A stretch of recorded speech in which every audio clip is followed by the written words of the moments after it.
Good morning, student. This is Nandita Singh from Lokmanya Tilak School. I am going to explain you chapter 12 of English language. The chapter name is prepositions. इसका first part मैं आपको पढ़ा चुकी हूँ. हम second part में आएंगे. First part में मैंने आपको preposition of time, preposition of place and directions ये पढ़ा दिया था. सारे प्रीपोजिशंस के बारे में बता दिया था मैंने आपको.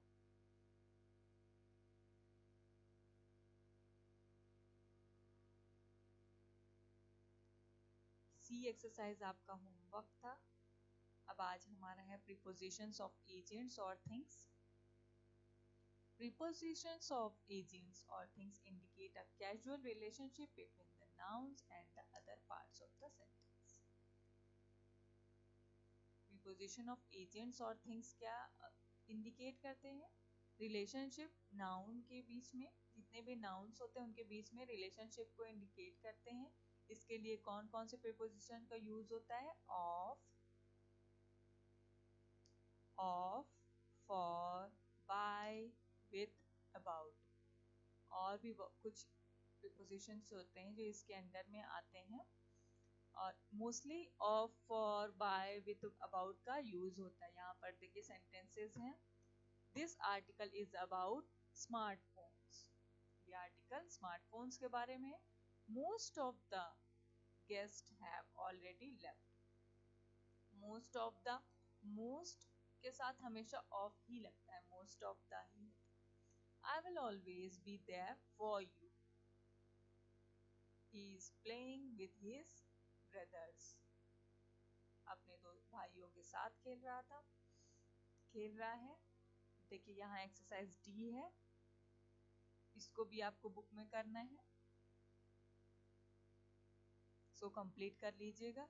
अब है आपका फ्रेजल प्रीपोजिशंस. फ्रेजल प्रीपोजिशन में क्या होता है? जहां पर फ्रेजिक वर्ड्स होते हैं, फ्रेज से रिलेटेड होते हैं. अभी तक आपने प्रीपोजिशन में देखा कि सिंपली एक एक वर्ड होता है जिसको हम यूज करते हैं.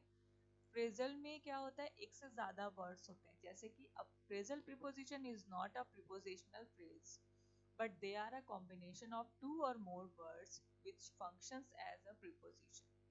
इसमें क्या होता है कि ये इसमें दो या दो से ज्यादा वर्ड्स का यूज होता है एज अ प्रीपोजिशन.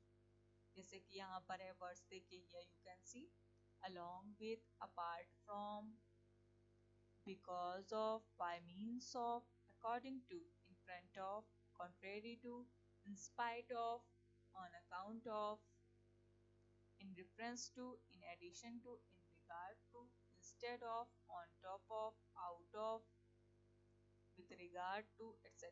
इसी तरीके से बहुत सारे प्रीपोजिशनल फ्रेज होते हैं, फ्रेजल प्रीपोजिशंस होते हैं जो कि यूज किए जाते हैं.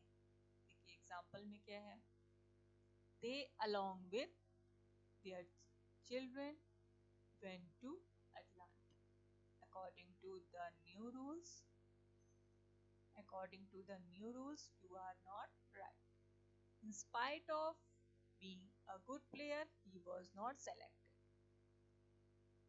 In spite of means होता है इसके बावजूद. इसका मीनिंग ये आता है, I am going out of the city. मैं सिटी से बाहर जा रहा हूँ. अब देखिए नेक्स्ट एक्सरसाइज है आपके लास्ट. इसको आपको कॉपी में करना है. इस एक्सरसाइज को, एक्सरसाइज ई को कॉपी में कर लीजिएगा. इसमें सेंटेंस के अकॉर्डिंग सारे फ्रेजल फ्रेज भरे हुए हैं जो कि एज अ प्रीपोजिशन यूज किए जाते हैं. ठीक है. इन फ्रंट ऑफ होता है जिसका मतलब होता है हमारे सामने. इंस्टेड ऑफ मीन्स बजाय. इसी तरीके से बहुत सारे होते हैं. बिकॉज ऑफ, उसके कारण. इन स्पाइट ऑफ मैंने आपको बता दिया. तो ये एक्सरसाइज आप कॉपी में कर लीजिएगा. एफ एक्सरसाइज मैंने कट करा दिया है क्योंकि बहुत लेंथी पैरा है और इससे रिलेटेड पीछे बहुत सारी एक्सरसाइजेस थी तो इसकी कोई नीड नहीं है. तो स्टूडेंट आप अपना वर्क कंप्लीट करिए. I am going to end this class. Good day.